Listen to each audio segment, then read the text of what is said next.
spending a beautiful day here at Lennoxtown, just a few days ahead of Flag Day. How much are you looking forward to the competitive season beginning? Yeah, very much so. We've obviously had a really good preparation, both here at Lennoxtown and on our travels. Played some great games. Players are in a really good place, and they've worked ever so hard. And like I said, we played some high quality opponents.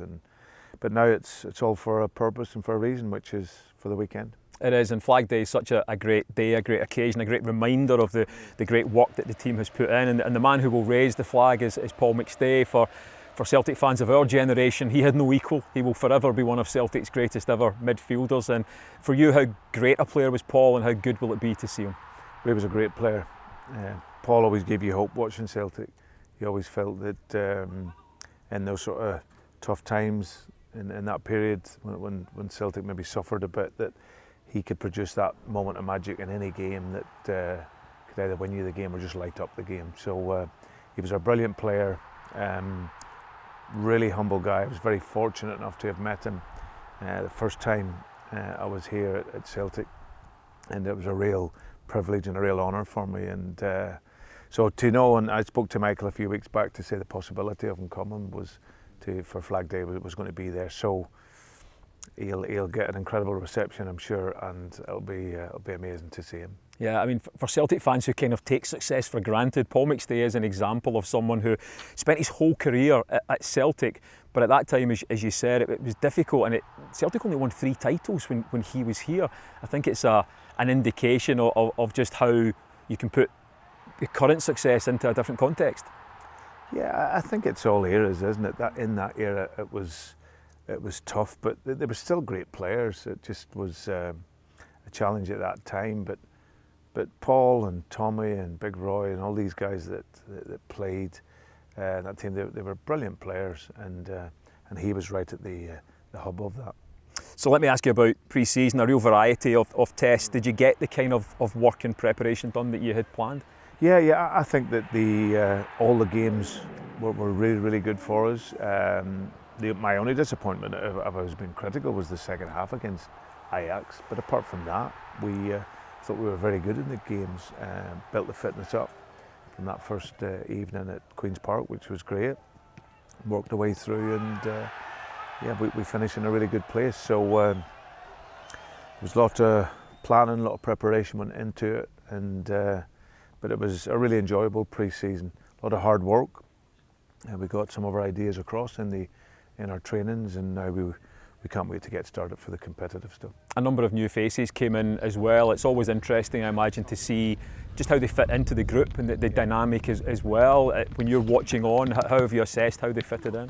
Fitted in very well. I think it's one of the things we look at when we're bringing in a player. We'll obviously look at his temperament and look at his mentality, and knowing that this is a great culture here at Celtic, and it's important that we bring in not just good players but good people to come in and that fit our values. So all the guys that have come in have really done that. So yeah, we bring them in because of their profile. They fit into a way of which we work, and then it's really about developing that individual talent and then putting it into the team, and hopefully then the team flourishes. St Mirren, of course, are the opposition, the team that last played at Celtic Park, ironically, on Trophy Day.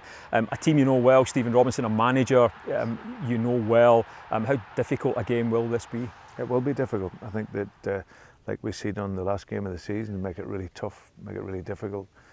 Stephen, I have a big admiration for. He's done a great job in the clubs he's managed up here, both Motherwell and St Mirren, to qualify for Europe in the last 3 seasons. It's a great effort by him and his staff and players. So yeah, they'll come.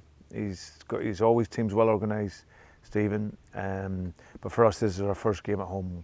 We really want to lay a marker down in terms of how we want to perform this season, and this is a great game for us to start with. Yeah, you got the home crowd against Newcastle, but there'll be an extra edge to this one. How much are you looking forward to hearing that competitive cheer from the crowd again? Well, yeah, I think that's it. It's competition. Competition brings that intensity, both from the players and from the supporters. The season starts on Sunday. We're really looking forward to it. We want to put on a performance, and get the points and then move on to the next game.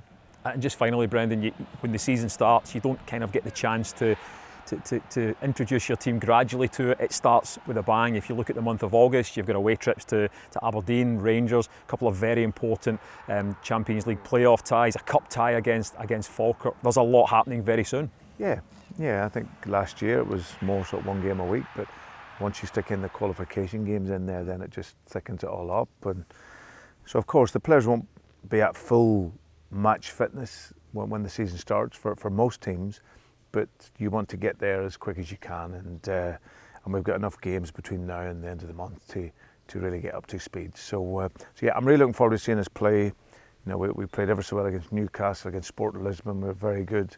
First half against Ajax, excellent, and then we've seen other moments in the other games where, yeah, it's really good. So yeah, we just we'll finish off our preparation this week, and then be ready for an intense start at the weekend. Looking forward to it. Thanks, Brendan. Thank you.